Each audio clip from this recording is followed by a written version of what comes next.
Hi, in this video, I'm going to show you how to generate a payment link in Odoo 19. First, we need to create a sales order.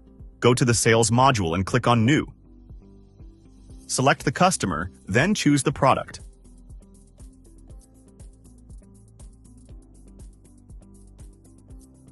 Enter the unit price and quantity.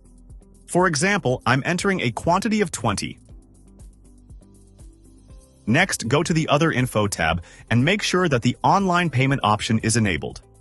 After verifying that, click Confirm to confirm the quotation. By default, the payment percentage is set to 100%.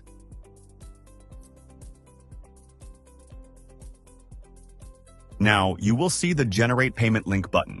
Click on it. The system automatically calculates the amount based on the payment percentage. For example, here the total amount is 165 because the payment percentage is 100%. If you want to collect only a partial payment, you can change the percentage. For example, let's change it to 50%. Save the order, and then click Generate Payment Link again.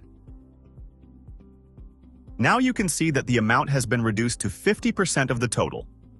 Click on Generate and Copy Payment Link and open the link in a new tab. From here, the customer can complete the payment using the available online payment methods, for example, the demo payment provider. That's how you generate a payment link in Odoo 19.